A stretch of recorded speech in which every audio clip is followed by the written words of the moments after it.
1절에서 8절까지 그리고 22절에서 27절까지의 말씀입니다. 제가 1절에서 8절은 읽고요.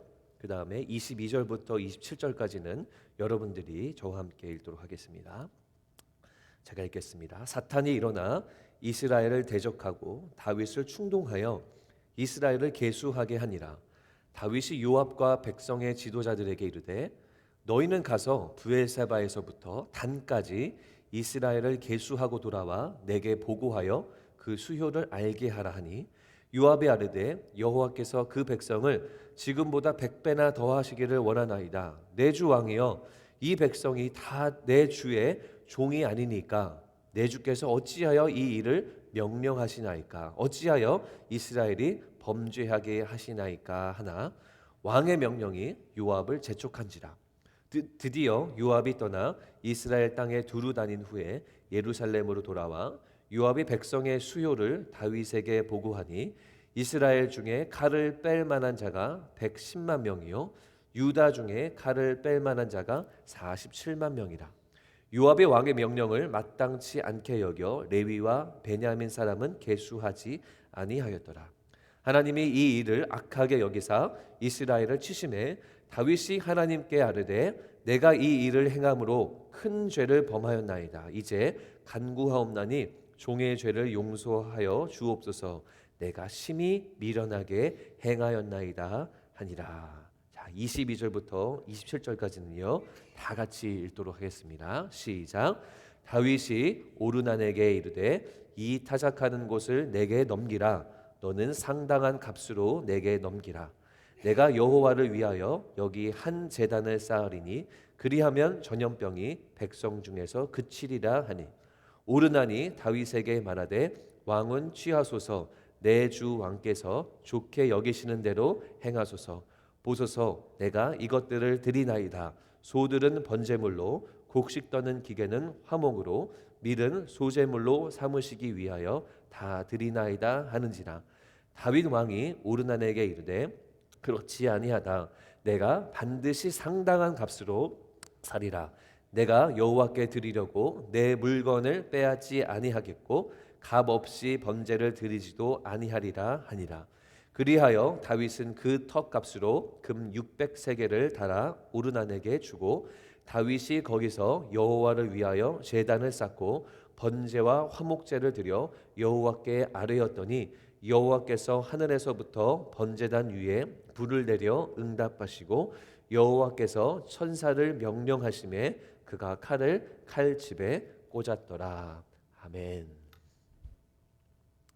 오늘 저희가 나누는 본문은요 성경에서 전염병이 나오는 본문 중에 하나입니다. 다윗과 이스라엘 백성은 전염병을 겪게 되고 혼란에 빠지게 되는 그 상황을 오늘 본문이 기록을 하고 있습니다. 저희가 이 본문을 나누면서 우리 코로나 바이러스가 확산되고 있는 이 현재 우리에게 하나님이 주시는 메시지는 무엇인가? 하나님이 우리 가운데 주는 도전은 무엇인가? 하나님이 우리 가운데 요구하시는 것은 무엇인가? 함께 살펴보는 은혜가 있었으면 좋겠습니다. 여러분 2020년에 미국 연방 정부에서 하고 있는 일이 있습니다. 혹시 뭔지 아시나요? 10년에 한 번씩 하는 건데요. 센서스죠. 인구 조사를 2020년 바로 올해 진행하고 있습니다. 오늘 본문에서도 다윗과 이스라엘이 센서스 인구 조사를 하고 있습니다. 요압이라는 한 인물에게 이 모든 일을 맡겨가지고 인구 조사를 맡기는 것이 오늘 본문에 시작하는 내용입니다. 그런 내용을 보면은요, 요압이 이것을 반대하는 발언을 합니다. 어찌하여 이 일을 명령하십니까? 어찌하여 왜 일을 하시려고 하십니까? 라고 하면서 반대를 하게 되는데 그러나 다윗 왕은 그 반대를 무릅쓰고 강행을 하게 되는 겁니다. 요압도 반대했지만 하나님도 이것을 좋게 여기시지 않으셨다라는 겁니다. 7절 말씀에 보시면 하나님이 이 일을 악하게 여기사라고 나와 있습니다. 다윗이 이 센서스 인구 조사를 강행하는 것을 악하게 여기셨다라는 겁니다. 하나님은 인구조사를 왜 악하게 여기셨을까요? 성경에서는요, 왜 악하게 여기셨는지 그 이유에 대해서 설명해주고 있지 않습니다. 그래서 저희가 정확한 이유는 알 수는 없지만 어떤 이유인가 저희가 말씀을 통해 좀 살펴봐야 됩니다. 하나님이 그러면 과연 인구조사 자체를 싫어하셨는가? 사실 그것도 아닙니다. 오늘 본문 말고 3번 더 인구조사가 성경에 구약 성경에 기록되어 있는데요. 이 3번은 출애굽할 때 있었습니다. 그러니까 첫 번째는 광야에 막 들어갔을 때 인구조사를 한번 했고요. 두 번째는 광야를 한참 뺑뺑 돌고 있던 그 중간 시절에 한번 했고, 세 번째는 광야 생활을 마치고 이제 가나안 땅에 완전 입성하기 그 직전에 인구조사를 하게 됩니다. 이 3번에 걸쳐 총 4번을 하게 되는 거죠. 그런데 저희가 살펴볼 것이 있습니다. 그게 뭐냐면요, 이 3번의 인구조사하고 오늘의 인구조사하고 다른 점이 있다라는 겁니다. 다른 점이 뭐냐면요, 누가 인구조사를 명령했는가입니다. 누가 명령했는가라는 거예요. 앞에 나온 이 출애굽에서의 사건에서의 3번의 인구조사는요, 다 하나님이 명령하셨습니다. 성경에 보면 여호와께서 명령하시되, 하나님이 명령하시되 이런 단어가 나오면서 하나님이 시작하시고 하나님이 주관하셨다라는 것을 이 성경을 통해서 우리가 알 수 있는데요, 오늘 본문의 이 다윗의 인구조사는 하나님이 명령하신 인구조사가 아니고 다윗 스스로가 명령했던 인구조사다라는 겁니다. 그 차이가 있다라는 겁니다. 성경에 보면은 다윗이 지도자들에게 알리되 다윗이 시작하되 이렇게 이야기를 하고 있다라는 겁니다. 하나님은요, 이것을 악하게 여기신 거예요. 하나님의 명령으로 순종하는 삶이 아니라 다윗 스스로가 명령하면서 일을 주도한 것, 이것을 하나님이 악하게 여기셨다라는 겁니다. 죄는 뭘까요? 오늘 주보에 보시면, 저희가 홈페이지에 보면 주보를 저희가 띄워드리는데요, 주보에 보시면 첫 번째 블랭크는 이겁니다. 죄는 하나님의 명령이 아니라 나의 명령대로 행하는 것, 이것이 바로 죄다라는 겁니다. 나의 욕심이 명령하는 대로, 나의 욕망이 명령하는 대로 행하는 것, 이것이 죄다라는 거예요. 또 들어보실까요? 나의 걱정이 명령하는 대로 행하는 것, 이것이 죄라는 겁니다. 또 나의 자존심이 명령하는 대로 행하는 것, 그것이 죄다. 성경은 우리 가운데 말하고 있다는 겁니다. 우리는 하나님이 명령하시는 대로 행하는 사람이 되어야 됩니다. 다윗도 모세처럼 하나님의 명령하시면 인구조사를 하고 하나님 명령이 없으면 하지 않는 이런 하나님 말씀대로 순종하는 모습을 보였었어야 되지만, 다윗은 어떻게 했습니까? 본인이 명령한 겁니다. 본인의 생각으로 명령한 겁니다. 본인의 경험으로 이때쯤이면 인구조사를 한번 해봐야 돼라는 거죠. 본인의 필요, 이 나라의 필요를 본인이 생각해서 인구조사를 실시했다라는 겁니다. 하나님은 이것을 악하다라고 여기신다라는 겁니다. 죄가 있으면 그 다음에는 뭐가 따라오는지 아시죠? 뭐가 따라오죠? 주보를 이미 보신 분들은 아시겠지만, 죄가 있으면 항상 심판이 있습니다. 죄 다음에는 심판이 따라온다는 겁니다. 7절 말씀에 보시면 하나님이 이 일을 악하게 여기사, 그 다음 뭐라고 나왔죠? 이스라엘을 치심해, 이스라엘을 치셨다라는 겁니다. 하나님이 이스라엘을 치기로 결정하십니다. 그러면서 어떠한 심판을 하시게 되냐면 3개의 옵션을 줍니다. 저희가 본문을 다 읽지는 않았지만 3개의 옵션을 주시는데, 첫 번째는 뭐냐면요, 3년 동안의 기근, 그리고 두 번째는 3개월, 석 달 동안의 전쟁이지만 이기는 전쟁이 아니고 완전히 패배해버리는 전쟁, 그리고 세 번째는 뭐냐면 3일 동안의 전염병. 어떤 것을 고르겠냐, 하나님이 옵션처럼 주시는데, 여러 가지 이유를 통해서 하나님이 전염병을 이스라엘 백성들에게 내리십니다. 14절 말씀에 보시면, 이에 여호와께서 이스라엘 백성에게 전염병을 내리심에 이스라엘 백성 중에서 죽은 자가 7만 명이었더라. 다윗이 범죄합니다. 죄가 있는 다음에는 뭐가 있다고 그랬죠? 심판이 있습니다. 어떤 심판을 받습니까? 7만 명이 죽는 전염병이 이스라엘 백성들에게 돌게 되는 심판을 받게 되는 겁니다. 여러분 로마서 6장 말씀 잘 아시죠? 죄의 삭은 뭐죠? 사망이다라는 거죠. 죄의 결과는 죽음이다라는 겁니다. 하나님의 명령이 아니고 다윗 본인의 명령, 본인의 생각으로 삶을 주관하고 주도하고 이 죄를 지음으로써 7명이 죽었습니까? 아니요. 7만 명이 죽는 큰 심판을 받게 되는 것이 바로 이스라엘의 상태다라는 겁니다. 얼마나 많은 큰 죄악입니까? 다윗은 이러한 죄의 하나님의 심판을 경험하고 나서 본인의 죄악을 깨닫습니다. 그리고 직지로 회개의 자리로 나아가는 것이 우리 다윗의 모습입니다. 이래서 하나님은 다윗을 기뻐하셨던 겁니다. 자, 죄를 지었습니다. 그다음에 심판이 임하죠. 오늘 본문을 통해서는 이것 다음에 세 번째는요, 회개의 모습을 우리 가운데 보여주고 있다라는 겁니다. 자, 8절 말씀해 보실까요? 다윗이 하나님께 아뢰되 내가 이 일을 행함으로 큰 죄를 범하였나이다. 이제 간구하옵나니 종의 죄를 용서하여 주옵소서. 내가 심히 미련하게 행하였나이다 하니라. 다윗이요 맨 마지막 줄에 이렇게 나와 있죠. 내가 심히 미련하게 행하였나이다.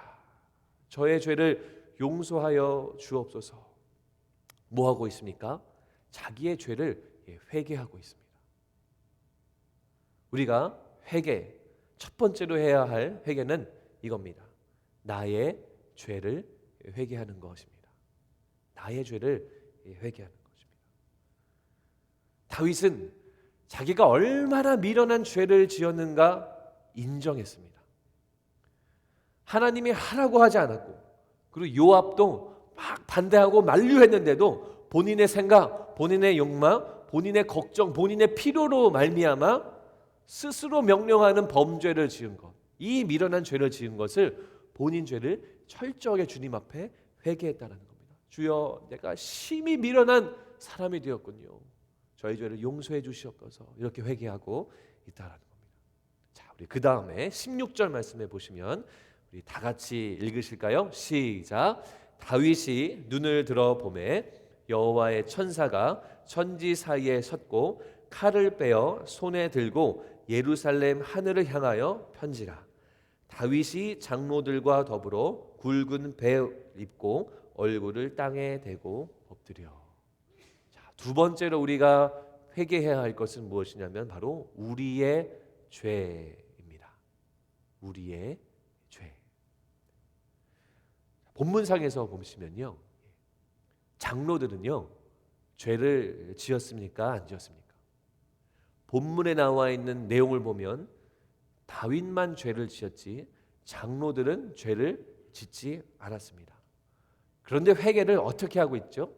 다윗하고 장로들하고 이스라엘 장로들하고 한 자리에 모여서 하나가 되어서 주님 앞에 엎드려 주님 앞에 회개하고 있는 장면이 오늘 본문에 나와 있다는 겁니다. 다 같이 굵은 배를 입고 얼굴을 땅에 대고 엎드려서 회개하고 있다라는 겁니다. 우리의 죄, 즉 공동체의 죄 전체를 가지고 회개하는 장면. 하나님은 우리 가운데 이 말씀을 주시면서 너의 죄, 우리 개인적인 죄도 회개해야 하지만 우리의 죄, 공동체의 죄, 우리 모두의 죄를 회개하라. 우리 가운데 명령하고 요구하고 있다는 겁니다. 이 내용에 대해서 좀 더 저희가 살펴보기 원하는데요. 예레미야 6장 15절 말씀을 띄워주시면 저희가 길지만 다 같이 읽도록 하겠습니다. 시작. 그들이 가증한 일을 행할 때에 부끄러워하였느냐? 아니라 조금도 부끄러워하지 않을 뿐 아니라 얼굴도 붉어지지 않았느니라. 그러므로 그들이 엎드러지는 자와 함께 엎드러질 것이라. 내가 그들을 벌하느니 그때에 그들이 거꾸러지리라. 여호와의 말씀이니라. 자, 예레미야서에 나와 있는 하나님의 경고의 말씀입니다. 유다의 지도자들이요, 백성들의 가증한 일, 즉 백성들이 짓는 죄를 보고도 어떻게 했다고요? 부끄러워하지 않았다라는 겁니다. 얼굴도 붉어지지 않았다라는 겁니다. 이게 무슨 말입니까? 뒤집어서 이야기하면요, 만약에 유다의 지도자들이 당신의 백성, 자기들의 백성들이 범죄하고 가증한 일을 하는 것을 보고 얼굴을 막 붉히고 막 심히 부끄러워했다면 그것은 유다의 지도자들이 어땠다는 거죠? 죄에 대해서 민감하고 그 행동들이 하나님 앞에 범죄함이고 죄가 얼마나 잘못된 것인가를 그들이 알고 있었다라는 반증입니다. 그런데 이 예레미야서에서 뭐라고 경고하고 있습니까? 뭐라고 고발하고 있나요? 유다의 지도자들이요, 백성들이 죄 짓는 것에 얼굴도 붉히지 않고 부끄러워하지도 않았다는 겁니다. 이것은 무슨 말이에요? 죄가 그 지역 가운데, 그 공동체 가운데 만연해 있다는 소리입니다. 죄를 짓고 있는 그 백성들도 죄인이지만 그것을 보고 전혀 무감각하고 있는 유다의 지도자들도 죄에 물들어 있다는 소리입니다. 그것이 잘못된 것인지 그것이 죄인지 센스하지 못하는 겁니다.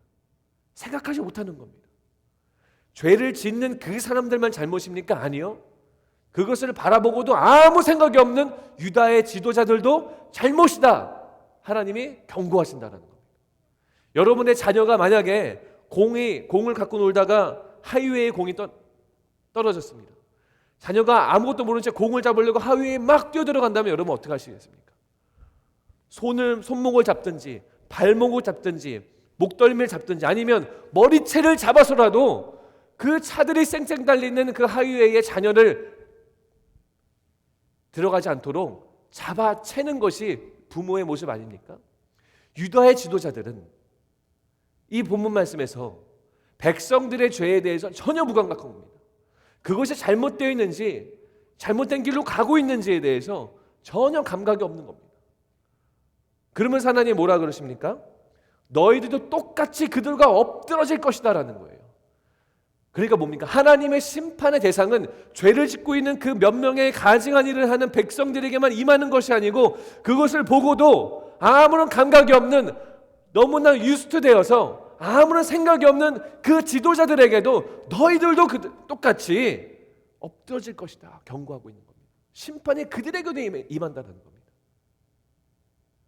그렇기 때문에 우리는 우리 공동체의 죄를 회개하는 믿음의 자리로 나아가야 된다는 겁니다.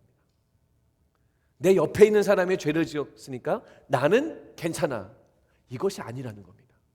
하나님을 바라보시는 공동체의 관점은 내 옆에 있는 사람이 죄를 지었으면 그것이 바로 우리 전체의 죄악이고 우리 전체의 잘못이고 우리 전체가 회개해야 된다. 성경은 우리 가운데 이렇게 이야기하고 있다는 겁니다. 하나님이 원하시는 것은 무엇입니까? 믿는 자, 영적인 리더, 하나님의 자녀된 백성이라면 우리 공동체의 죄를 위해서 내가 범죄하지는 않은 것 같아도 이것이 모두의 죄이기 때문에 우리 공동체의 죄를 위해서 회개해야 된다. 주님이 우리 가운데 이것을 요구하고 계신다라는 겁니다.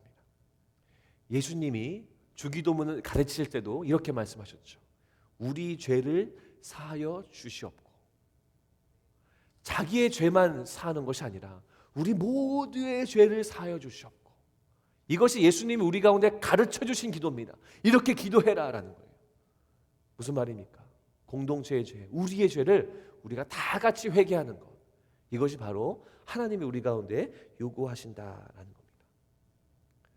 코로나 바이러스 전 세계에 확산되고 있는 이 상황 가운데 우리가 해야 할 일은 무엇입니까?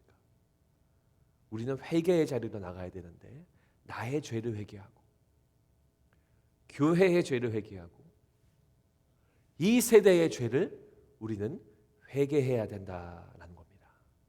사랑하는 우리 펠로우십교회 성도 여러분, 여러분들의 개인적인 죄를 회개하시기 바랍니다. 하나님과 멀어졌던 모습이 있으십니까?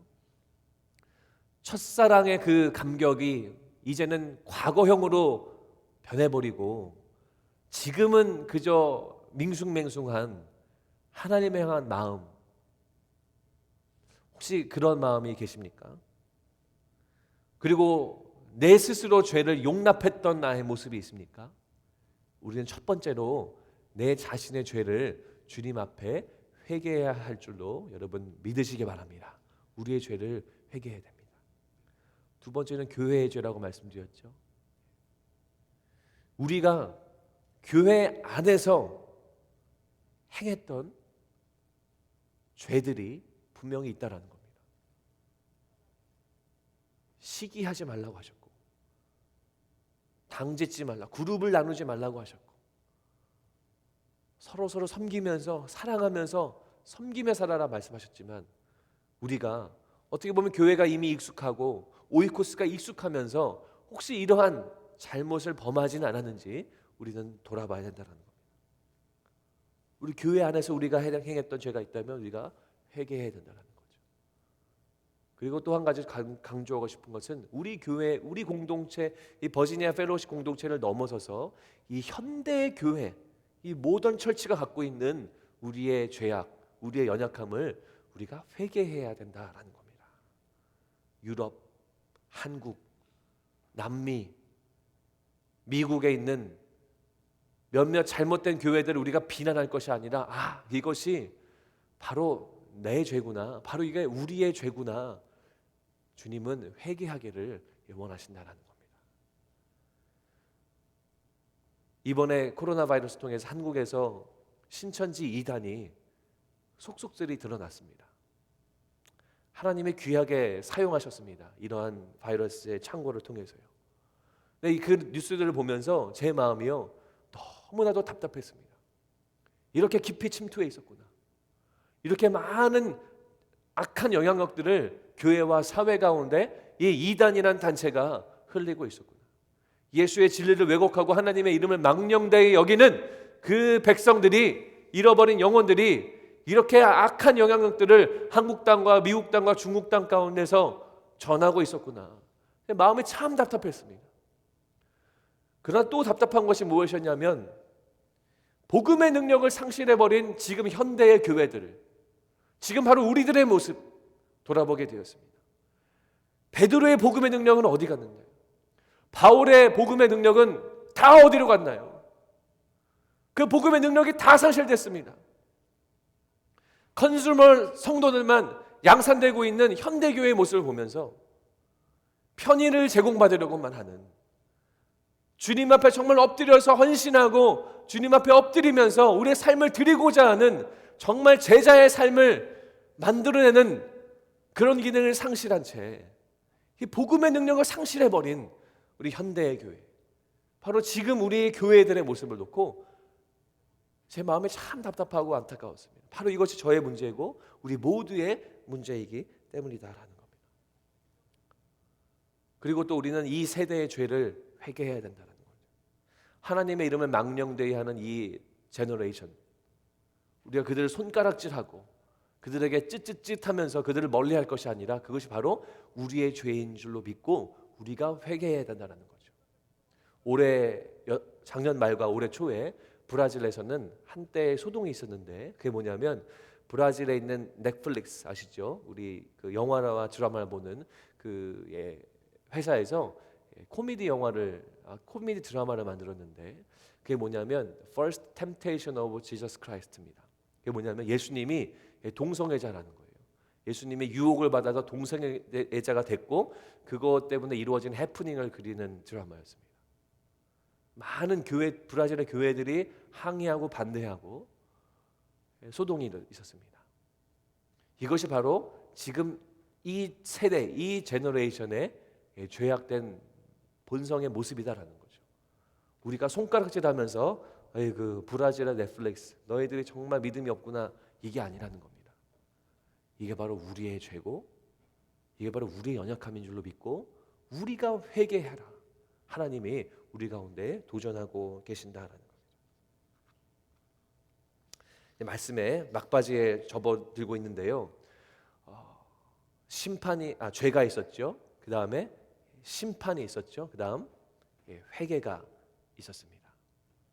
회개는 제가 저번에도 설명드렸지만 회개는 정말로 좋은 겁니다. 우리에게 많은 영적인 유익을 주는 겁니다. 회개하니까 하나님이 길을 여십니다. 회개하니까 하나님이 우리 가운데 솔루션을 주는 겁니다. 자, 18절 말씀해 보실까요? 18절 말씀해 보시면 여호와의 잘못 나왔네요. 제가 다른 말씀을 읽어드리겠습니다. 여호와의 천사가 갓에게 명령하여 다윗에게 이르기를 다윗은 올라가서 여부스 사람 오르난의 타작마당에서 여호와를 위하여 제단을 쌓은지라. 자, 이게 무슨 말이냐면 회개하니까 하나님의 명령이 보이는 거예요. 그 전까지는 하나님의 명령이 안 보였습니다. 요압이라는 사람이 가가지고 다윗 왕이요, 이거 하면 안 될 것 같아요. 왜 이걸 하려고 하십니까? 라는 말을 계속했지만 다윗은 그게 들리지 않았습니다. 본인의 명령만이 자기 마음속에 들렸던 겁니다. 근데 회개하고 나니까 장로들과 함께 엎드려서 주님 앞에 회개하며 울부짖으니까 그때서야 하나님의 음성이 들리는 겁니다. 하나님의 명령이 들리는 겁니다. 그전에도 계속 인구조사 하지마 하나님의 명령하셨지만 안 들렸다가 회개하니까 문이 열리는 거예요. 회개하면 하늘의 문, 하나님을 바라보는 시온의 대로가 열리는 줄 여러분 믿으시기 바랍니다. 회개하면 하나님의 음성이 들려지는 거예요. 회개하면 하나님의 말씀이 보여지는 겁니다. 다윗이 이제 회개하고 나니까 주님의 명령이 들려지는 겁니다.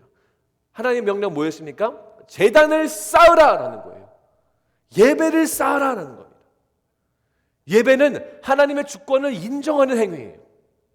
그전에는 뭐였습니까? 다윗이 나도 왕이니까 인구조사 할 수 있어, 본인의 주권을 인정하고 있었습니다. 회개하고 나서 이 주권을 버리고 자기의 주권을 하나님께로 드리는 예배의 자리에 나아가고 있다는 겁니다. 회개하니까 문이 열립니다. 예배의 문이 열리게 되는 겁니다. 한 가지 일이 생겼어요. 예배를 하려고 하나님이 예배하라는 처소에 갔는데 문제가 생겼습니다. 그곳에 가니까 그 예배하고자 하는 그 지역은 오르난이라고 하는 사람의 땅이었습니다. 소유지였습니다. 그래서 오르난이 이러고 있다가 다윗 왕이 오는 것을 보고 성경 보면 엎드려서 맞이했다라고 나옵니다. 그래서 엎드려서 맞이합니다. 다윗 왕이 이야기합니다. 내가 여기서 예배할 테니 이 땅을 나에게 팔아라라는 거죠. 그러니까 오르난이 이렇게 얘기합니다. 무슨 말씀입니까? 왕이시여, 이곳에 예배한다면, 제 땅에서 예배를 하신다면 제가 더 영광입니다. 이 땅을 다 가지시고 제가 가지고 있던 소나 양이나 모든 이런 재물들도 다 공짜로 가져가세요. 다 내가 헌신하겠습니다. 다윗은 어떻게 하냐면 이것을 거절합니다. 괜찮아. 22절 말씀에 보시면 다윗이 오르난에게 이르되 타작하는 곳을 내게 넘기라. 너는 상당한 값으로 내게 넘기라. 내가 여호와를 위하여 여기 한 제단을 쌓으리니 그리하면 전염병이 백성 중에서 그치리라. 자, 다윗이 뭐라 그랬죠? 오르난에게요, 상당한 값으로 이 땅을 나에게 넘기라는 겁니다. 무료로 넘기지 말고 상당한 값으로 넘기라는 겁니다. 계산법이 조금 다르지만 금 600세겔로 이 땅을 사게 됐는데 약 100년치의 노동자의 임금입니다. 100년 연봉이에요.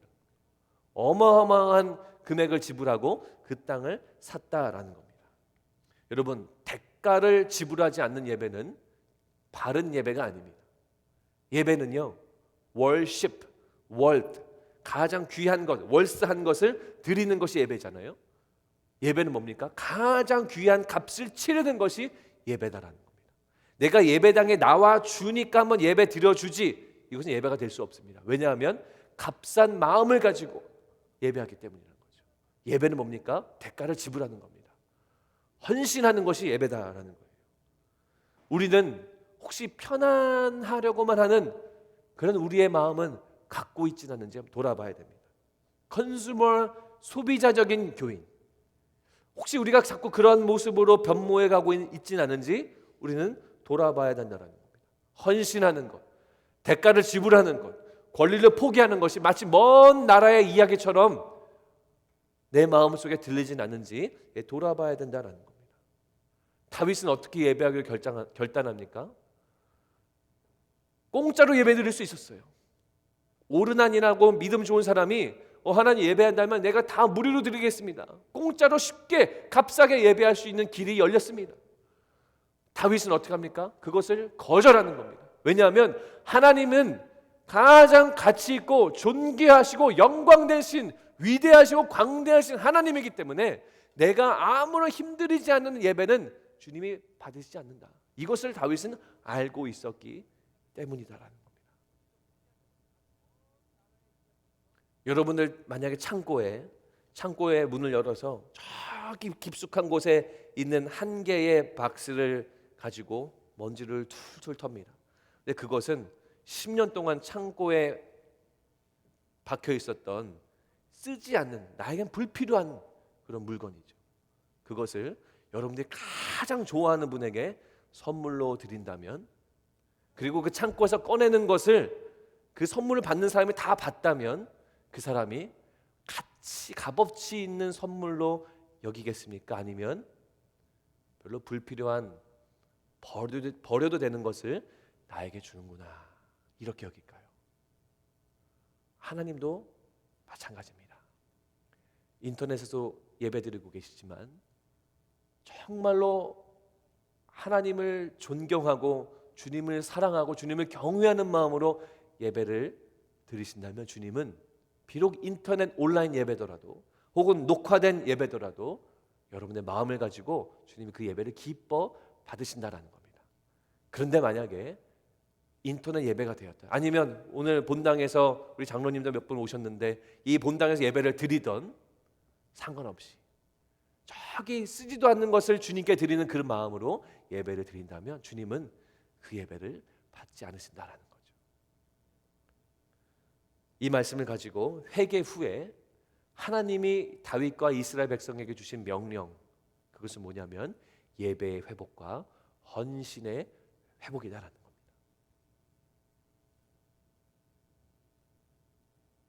사랑하는 성도 여러분, 다윗은 예배를 회복합니다.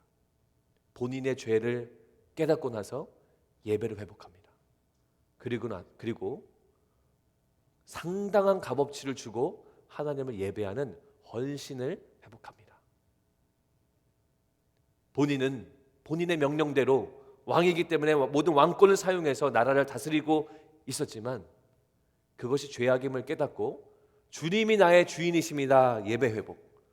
그리고 말로만이 예배 회복이 아니라 나의 모든 것을 바치고 드리는 헌신의 회복 가운데로 나아가는 것이 바로 다윗의 모습이었다라는 겁니다.